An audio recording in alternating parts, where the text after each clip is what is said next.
تاکہ اس سارے معاملے کو پہلی دفعہ عوام بھی خود دیکھ سکیں کہ اس کو کیسے اس کی ہیئرنگ ہوتی ہے اور کون اس میں ملوث ہے. تو یہ ساری جو کہانی ہے اس میں آپ پاکستان تحریک انصاف کو ایک بہت بہت زبردست قسم کا بنایا جس کو کہتے ہیں ایشو ان کے پاس ہے، جس کے اوپر یہ مزید اس کی بینیفیشری بن سکتے ہیں. کیونکہ اگر یہ چیز ثابت ہوتی ہے کہ عدلیہ کے اوپر پریشر تھا تو پھر آٹومیٹکلی ان کے موقف کو تقویت ملتی ہے، کیونکہ وہ تھرو آؤٹ کی بات کہہ رہے ہیں کہ عدالتیں اور ججز جو ہیں وہ آزاد نہیں ہیں، اور جو فیصلے ان کی طرف سے آئے پی ٹی آئی کے خلاف وہ سب دباؤ کے تحت آ رہے تھے اور قانونی طور پر بہت سکم اسی لیے ان میں موجود ہیں. تو یہ سارا ان کے موقف کا ہی ایک آپ سمجھ لیں کہ اس کو اسٹرینتھن کرنے کا معاملہ بن جائے گا، اور اس بات کا اندازہ خود حکومت کو بھی ہے. اسی وجہ سے حکومت حد درجہ کوشش کر رہی تھی کہ اس کو اوائڈ کرے اور کسی کمیشن کے چکر میں اس کو ٹال دے، لیکن وہ بات بنی نہیں اور یہ بننی تھی بھی نہیں، کیونکہ یہ معاملہ اس سے بہت بڑا تھا. بہرحال اب یہ ایک طرف ہم نے دیکھا قومی اسمبلی میں بھرپور احتجاج، بات چیت بھی ہوئی، اور آج حیرت انگیز طور پر شرمیلہ فاروقی صاحبہ نے بھی آج قیدی نمبر 804 کی رہائی کا مطالبہ کر دیا. تو یہ بھی بڑا انٹرسٹنگ ہے. پی ٹی آئی کی پیپلز پارٹی کی اگر آپ دیکھیں ان دنوں جو آ رہی ہیں مختلف بیانات تو بڑے انٹرسٹنگ ہیں. کل خورشید شاہ صاحب نے بھی اس بات کی تصدیق کی کہ جی ہم تو چاہتے تھے کہ پی ٹی آئی حکومت بنائے، اور ہم نے اس سلسلے میں کوشش بھی کی لیکن انہوں نے منع کر دیا. اور پھر اس کے بعد ہم دیکھ رہے ہیں کہ عدلیہ والا معاملہ ہو، اس سے پہلے جو چیزیں چل رہی ہیں، پیپلز پارٹی بڑی خاموشی کے ساتھ اپنے جو کارڈز ہے وہ پلے کر رہی ہے.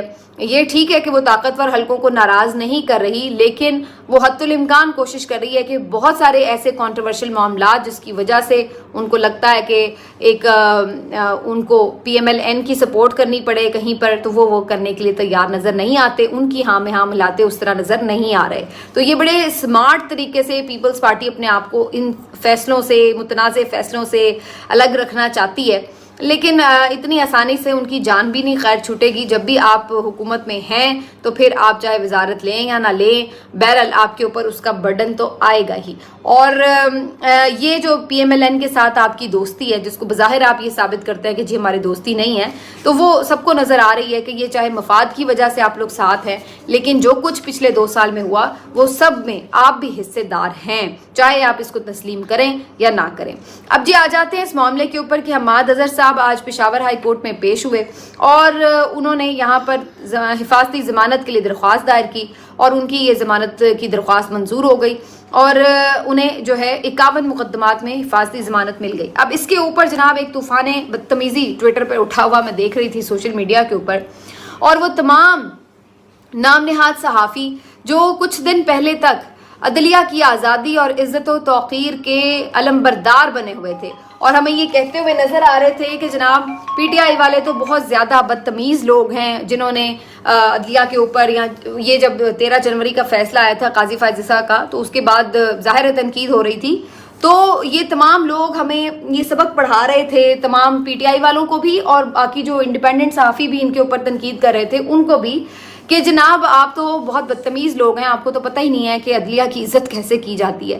لیکن آج پھر ہم نے دیکھا کہ وہ خود کتنے بدتمیز ہیں اور کس طریقے سے انہوں نے عدلیہ کی بے توقیری کی، اور جس طرح سے پشاور ہائی کورٹ کے چیف جسٹس صاحب کو، over all Peshawar high court کو انہوں نے تنقید کا نشانہ بنایا. صرف تنقید ہوتی تو کوئی بات نہیں تھی، جس انداز کے الفاظ اور گالم گلوچ کی گئی، آپ صرف کچھ لوگوں کے ٹویٹس دیکھ لیں تو آپ کو اندازہ ہو جائے گا، باقاعدہ گالیاں دی گئی ہیں. اور یہ انہوں نے صرف اس لیے کہ جی حماد اظہر کو 51 مقدمات میں ضمانت کیوں دے دی. اب اس کے اوپر ایک تو میں پہلے آپ کو لا بتا دوں، لا بڑا سمپل ہے کہ یہ وہ 51 مقدمات کی سماعت نہیں ہونی تھی ایک ایک کر کے. بات یہ ہے کہ انہوں نے یہ صرف ایک اپیل تھی ان کی جس اپیل کے اوپر سماعت ہونی تھی، اور وہ اپیل تھی کہ وہ ان تمام مقدمات کے لیے کورٹس میں پیش ہونا چاہتے ہیں، کورٹ سے رجوع کرنا چاہتے ہیں، اور تب تک کے لیے جب تک کہ وہ کورٹ میں سرنڈر کریں ان کو ایک حفاظتی ضمانت مل جائے کہ انہیں یہاں سے اریسٹ نہ کیا جائے. بس یہ کہانی ہے، اتنی سی بات ہے. اور اس کے لیے وہ ایک اپیل ہوتی ہے، وہ 51 کوئی اپیلیں نہیں ہوتی ہیں الگ الگ، اور جتنے بھی آپ کے اوپر مقدمات ہوں ان کے لیے اپیل ایک ہی بہرحال بنتی ہے، وہ جو حفاظتی ضمانت کے لیے ہوتی ہے. پہلی چیز تو ظاہر ہے وہ زیادہ سے زیادہ اس کی سماعت کتنی دیر کی ہوتی ہے، یہی 2-4 منٹ کی سماعت ہوتی ہے. جو لائرز کرتے ہیں کورٹ رپورٹنگ بھی، جو لوگ رپورٹ کرتے ہیں ان کو بھی معلوم ہے کہ یہ اسی طرح سے ہوتا ہے. اور پھر اس کے بعد آپ مزے کی بات، اب اس کے اوپر جو آپ تنقید کا معاملہ دیکھیں تو وہ بڑی حیرت انگیز بات ہے جی. ان کی تنقید کیا ہے کہ جی ادھر وہ پیش ہوئے، ادھر ہائی کورٹ میں اپیل لگی، ادھر ان کو 10 منٹ کے اندر ریلیف مل گیا. تو اب اگین وہی بات آتی ہے کہ بھائی یہ آپ اس بات پہ اعتراض نہیں اٹھا رہے کہ وہ بندہ 51 مقدمات میں آخر مطلوب ہی کیوں ہے. سب سے پہلے تو اگر آپ صحافی ہیں اور انڈیپینڈنٹ صحافی ہیں تو آپ کو تو اس بات پہ اعتراض ہونا چاہیے کہ 50-50 100-100 150-150 مقدمات ایک ہی شخص کے اوپر ایک ہی نوعیت کے اور ایک ہی وقت میں کیسے ہو سکتے ہیں. کہ ایک ہی وقت میں دہشت گردی کر رہا تھا حماد اظہر مختلف 50 جگہوں کے اوپر، جبکہ ان میں سے انٹرسٹنگلی وہ کسی ایک جگہ پر بھی فزیکلی موجود نہیں تھا. تو آپ کو اس بات کے اوپر تو کوئی اعتراض نہیں ہو رہا، لیکن ان مقدمات میں اس کو ضمانت مل رہی ہے تو اس بات پہ اعتراض ہو رہا ہے کہ 50 مقدمات میں اکٹھے ضمانت کیوں مل گئی. تو بھائی جس تھوک کے حساب سے مقدمے بنے ہوئے ہیں اسی حساب سے ان کے فیصلے بھی ہونے ہیں. تو پھر اس بات پہ آپ کو حیرت نہیں ہے کہ یہ مقدمات کیا، اور آپ کو بھی پتہ ہے، مجھے بھی پتہ ہے حماد اظہر کتنا بڑا دہشت گرد ہے، پھر بھی آپ بے شرم ہو کر اور اس طرح کی چیزوں کے اوپر آ گئے ہیں عدلیہ کے اوپر اٹیک کرنے کے لیے. اور وہ اس کو جناب انہوں نے ٹھیک ٹھاک پشاور ہائی کورٹ اور چیف جسٹس ان کے جو ہے ان کو لتاڑا اس کے اوپر. اور پھر اس کے بعد پی ایم ایل این جو عرف رونا دھونا جماعت ہے، آج ان کے اپنے ہی ایک قریبی صحافی نے بڑا اچھا ٹویٹ لکھا ہوا تھا. پہلی دفعہ میں ان کے ٹویٹ سے متفق ہوئی جس میں وہ کہہ رہے تھے کہ یہ نون لیگ جو ہے یہ رونا لیگ ہی ہے، ہر وقت یہ روتے ہی رہتے ہیں، ان کو اقتدار مل جائے تو بھی یہ رو رہے ہیں، ٹھیک ہے ابھی بھی یہ رو رہے ہیں جی ہمیں زبردستی دے دیا، نہ ملے تب بھی رو رہے ہوتے ہیں کہ ہمیں اقتدار نہیں ملا، اگر ان کو سزائیں مل جائیں تب بھی یہ رو رہے ہوتے ہیں کہ جی ہمیں سزائیں مل گئی، اگر مخالف کو سزائیں مل جائیں تب بھی یہ رو رہے ہوتے ہیں کہ اسے کم کیوں ملی، اور اگر مخالف کو ریلیف مل جائے تو تب بھی یہ رو رہے ہوتے ہیں کہ اس کو ریلیف کیوں مل گیا. تو یہ ہر وقت روتے ہی رہتے ہیں. تو یہ بڑی اچھی بات نجم علی خان صاحب نے آج لکھی ہوئی تھی جن سے میں ویسے تو کبھی اتفاق نہیں کرتی، لیکن آج میں مجبور ہوں کہ ان سے اتفاق کروں اور یہ باقی بات درست ہے. تو ان کا رونا دھونا جو ہے وہ ٹپیکل قسم کا شروع ہو گیا کہ جی عدلیہ تو سہولت کاری کر رہی ہے یہ وہ.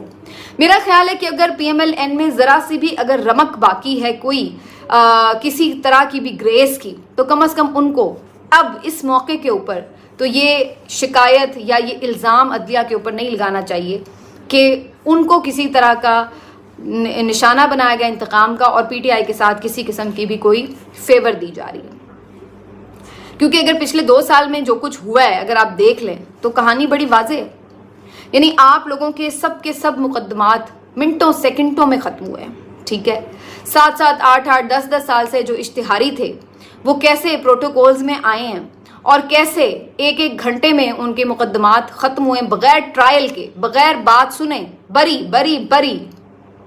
جس انداز سے آپ کی ہائی کورٹوں کے اوپر بائیو میٹرکس ہوئی ہیں، جس انداز سے آپ کو بیلز ملی ہیں حفاظتی، وہاں سے لندن سے بیٹھے ہوئے بیلز ملی ہیں جبکہ آپ کنوکٹڈ مجرم تھے، جس انداز سے آپ کے تمام جو لوگ تھے سب کے سب مقدمات ختم ہو گئے، صرف شریف فیملی یا لیڈرشپ کے نہیں باقی سب کے بھی سب صاف ہو گئے. اور اس کے بعد پھر آپ نے شور مچا دیا ترازو کے پلڑے برابر کرو. اور پھر ہم نے دیکھا کہ کس طریقے سے ایک وکٹمائزیشن کا لامتناہی سلسلہ شروع ہو گیا. بوگس ترین کیسز میں 12 گھنٹے کی سماعتوں کے بعد سزائیں سنائی گئی back to back Imran Khan صاحب کو. پوری کی پوری لیڈرشپ جیل میں، پوری لیڈرشپ کو جیل میں رکھ کر، اور جو باقی پھر پریس کانفرنس کرتا تھا صرف اس کو باہر جانے کی اجازت رہے گی. یعنی پولیٹیکل فیس تو کوئی چھوڑا ہی نہیں جو باہر ہوتا. بلے کا نشان چھین کر بدترین قسم کا جمہوریت پر حملہ وہ کیا گیا جو آپ کے ساتھ نہیں کیا گیا تھا. اس کے بعد پاکستان تحریک انصاف کی جیتی ہوئی نشستیں آپ کو فارم 47 کے تحت جتوا کر آپ کی حکومت بنوا دی گئی. اور اس کے بعد اس سارے معاملے میں عدلیہ بالکل چپ ہے. پوری سہولت کاری آپ کی گئی کہ آپ کو کس طرح سے حکومت بنوا کر دے دی جائے. اور اس کے بعد پھر مخصوص نشستیں بھی پی ٹی آئی کی اٹھا کر آپ کی جھولی میں ڈال دی گئیں جو کسی طور مطلب آئین، قانون، کامن سینس، اخلاق کسی تقاضے سے وہ آپ کے حصے میں نہیں آتی تھی، سوائے ایک اس بات کے کہ اگر بالکل آپ شیم لیس ہو جائیں تو وہ ایک الگ بات ہے، وہ بھی آپ کے حصے میں ڈال دی گئی. اتنا کچھ آپ کے لیے کر دیا گیا اور ابھی آپ رو رہے ہیں کہ سہولت کاری پی ٹی آئی کی ہو رہی ہے. اسلام آباد ہائی کورٹ کے اوپر آج بات ہو رہی تھی، یہ 6 ججوں کو جی بڑا ضمیر جا گیا، یہ ہو گیا وہ ہو گیا. بھائی آپ بتائیں تو صحیح، کہہ رہے ہیں جی یہ کیسا دباؤ تھا کہ فیصلے تو ان کے حق میں آ رہے تھے. بھائی کون سا اسلام آباد ہائی کورٹ سے فیصلہ پی ٹی آئی کے حق میں آیا ہے؟ ذرا یہ بھی تو مثال دیں. عامر فاروق صاحب ہر کیس عمران خان کا خود سنتے ہیں. اول تو وہ فکس ہی نہیں کرتے، فکس کرتے ہیں تو سماعت جلدی نہیں ہوتی، سماعتیں جلدی ہوتی تھیں تو فیصلے نہیں ہوتے تھے، فیصلے ہوتے تھے تو فیصلے محفوظ ہو جاتے تھے، اور فیصلے اس وقت تک محفوظ رہتے تھے جب تک کہ وہ غیر مؤثر نہیں ہو جاتے تھے. یہ ہم نے تھرو آؤٹ دیکھا ہے، اور میں آپ کو اس کے اوپر 20 سے زیادہ مثالیں اکٹھی کر کے دے سکتی ہوں کہ جہاں پر عامر فاروق صاحب کی اسلام آباد ہائی کورٹ نے کس طریقے سے نقصان پہنچایا پی ٹی آئی کے کیسز میں خاص طور پر. اور آپ یہ کہہ رہے ہیں ان ججز کے اوپر دباؤ تھا. انہوں نے اپنے علاوہ کسی جج کے پاس جانے ہی نہیں دیا ان کا کیس. اور ایک دو دفعہ جب یہ سب اپیلز گئیں میاں گل حسن اورنگزیب اور سمن رفت صاحبہ کی عدالت میں کہ جس میں ٹرائل کو چیلنج کیا گیا کہ ان کیمرہ کیوں ہیں، تو تب بھی انہوں نے ٹرائل کو نئے سرے سے کرنے کے لیے دوبارہ کہا، لیکن ٹرائل انہی حالات و واقعات میں آلموسٹ دوبارہ ہوتا رہا. تو وہ ایک دو شاید فیصلے ایسے ہوں گے جو کہ ریلیف پھر بھی نہیں کہے جا سکتے. تو اس کے علاوہ تو نہ تو کسی اور جج کے پاس کیس لگ رہے تھے اور نہ کسی اور طرف کوئی فیصلہ ہو رہا تھا. ویسے بھی جو سارے ٹرائلز چل رہے تھے وہ تو جیل کے اندر چل رہے تھے. تو کون سا بھائی فیصلہ آ گیا پی ٹی آئی کے حق میں؟ کوئی بلے کا نشان اسلام آباد ہائی کورٹ نے واپس کر دیا تھا؟ کوئی مخصوص نشستیں آپ کو نہیں لینے دیں؟ عمران خان کی سزائیں ختم کر دیں؟ کیا کیا اسلام آباد ہائی کورٹ نے جو آپ کہہ رہے ہیں کہ جی فیصلے تو ان کے حق میں آئے تھے؟ فیصلے تو آپ کے حق میں آئے ہیں جو سارے کے سارے حسن حسین پورا ٹبر آپ لوگوں نے بری کرا لیا بغیر ثبوت کوئی دیے، ایون فیلڈ اپارٹمنٹس کے، بغیر کوئی رسید دیے اور بغیر ایون ٹرائل ہوئے. مطلب کم از کم ڈسکشن ہوتی، کوئی ٹرائل ہوتا، کوئی ہم بھی دیکھتے کہ جی کوئی پروسیجر چلا ہے اور اس کے بعد کلین چٹ ملی. صرف کیا ہوا ہے کہ جو کیس بنانے والے تھے وہ خود ہی پیچھے ہٹ گئے سب کہ جی ہمیں کیس چلانا ہی نہیں. تو اس طرح آپ کے کیسز ختم ہوئے اور آپ لوگوں نے ہیڈ لائنز لگوائی کہ ہم سرخرو ہو گئے. بھائی سرخرو ہونا یوں نہیں ہوتا کہ جس نے کیس بنائے وہ پیچھے ہٹ گیا تو آپ سرخرو ہو گئے. تو اس طریقے کا ایک پروپیگنڈا شروع ہے اور اس کے اوپر آپ ججز کی اوپر ایک توہین آمیز قسم کی campaign P M L N کی طرف سے اور ان کے حامی صحافیوں کی طرف سے شدید قسم کا پیٹ درد اور اس کے ساتھ ان کی چیخیں کہ کیوں عدلیہ جو ہے وہ کھڑی ہو گئی ہے ان معاملات کے اوپر. تو بیسکلی صرف وہ جو ٹیرین وائٹ کیس تھا وہاں سے بات شروع ہوئی ہے جو پی ٹی آئی کے یعنی ان کے حق میں ایک فیصلہ آیا تھا. اس کے بعد تو مجھے ویسے ہی کوئی فیصلہ نظر نہیں آتا. بہرحال جی لاسٹلی بلے کا نشان جو چھینا گیا تھا اس کے ریویو کے اوپر ایک پٹیشن دائر کر دی ہے سپریم کورٹ میں پی ٹی آئی نے کہ اس معاملے کو بھی ریویو کیا جائے. تو لیٹ سی کہ وہ بھی لگتا ہے یا نہیں. ابھی یہ بھی انٹرسٹنگ بات ہے کہ سپریم کورٹ میں بھی کتنی ہی پٹیشنیں پڑی ہوئی ہیں پی ٹی آئی کی جو کہ قاضی صاحب سماعت کے لیے فکس ہی نہیں کرتے. تو یہ بھی ایک معاملہ الگ سے ہے. طیب اردوان صاحب بلدیاتی انتخاب ہار گئے ہیں اور اتنے سالوں سے ان کی حکومت ہے ترکیہ میں، اس کے باوجود بھی بلدیاتی انتخاب میں ان کو شکست ہوئی ہے. وہاں پر کچھ اپنے انٹرنل پالیٹکس بھی چل رہی ہے. جو اپوزیشن ہے اس نے بڑا اچھا پرفارم کیا ہے. پھر مہنگائی کے معاملات، کچھ اور اس کے پالیسی میٹرز ہیں جس کے اوپر لوگ ان سے خفا ہیں. اور پھر ظاہر ہے بلدیاتی جو معاملات ہوتے ہیں وہ اس کی اپنی ایک سائنس بھی ہوتی ہے. لیکن انٹرسٹنگلی جو بات میں کرنے والی ہوں وہ یہ کہ طیب اردوان صاحب نے، حالانکہ وہ اس وقت بھی پاور میں ہیں، لیکن انہوں نے بڑی ہنسی خوشی اپنی شکست تسلیم کی ہے. کوئی انہوں نے یہ نہیں کیا کہ فارم 47 کے تحت کہیں کہ جی مجھے جتوا دو. کہیں انہوں نے مشینری ریاست کی استعمال نہیں کی. لوگوں کا فیصلہ ہے انہوں نے قبول کیا. اور بڑے لیڈر ایسے ہی ہوتے ہیں، لوگوں کے فیصلے قبول کرتے ہیں. اس طرح بے شرموں کی طرح دوسروں کی چوری کی ہوئی نشستوں کے اوپر حکومتیں نہیں بناتے. اتنی گریس ہوتی ہے ان میں بڑے لیڈرز میں. کوئی فارم 47 نہیں، کوئی مار دھاڑ نہیں، کوئی چال بازیاں نہیں، کوئی یہ نہیں کہ 1 کو 9 بنا دو، 8 کو 3، 3 کو 8 بنا دو. یہ کوئی حرکتیں وہاں پر ہم نے نہیں دیکھی. تو یہ اگر الیکشن کمیشن وہاں پر ہوتا تو شاید طیب اردوان صاحب کو وہاں پہ بھی کافی ہوتا فائدہ. بہرحال اب جی آخری بات، علی امین گنڈا پور صاحب کی بھی عمران خان صاحب سے کہاں ملاقات ہو چکی ہے اور اس میں انہوں نے آج جو کے پی کے معاملات ہیں اس کے حوالے سے اور آئندہ جو کچھ اہم فیصلے ہونے جا رہے ہیں اس کے حوالے سے بھی بات چیت کی ہے. علی امین گنڈا پور صاحب کے حوالے سے یہ خبر آ رہی ہے کہ اگلے چند 1-2 ہفتوں میں بھی جو یا خاص طور پر عید کے بعد جو کے پی کے اندر 9 مئی کے مقدمات میں غیر ضروری طور پر لوگوں کو ملوث کیا گیا یا صرف وکٹمائزیشن کے لیے ان کو نامزد کیا گیا، ان کے خلاف کوئی ابھی تک ثبوت پروف نہیں ہے، تو ان تمام لوگوں کے خلاف جو FIRs ہیں، جو کیسز ہیں، وہ ختم ہو جائیں گی. تو علی امین گنڈا پور صاحب نے یہ ایک بڑا امپورٹنٹ اب وہ سٹیپ آگے لینے جا رہے ہیں. تو یہ تو کافی ایک ویزیبل ہمیں نظر آئے گا کچھ دنوں میں چیزیں.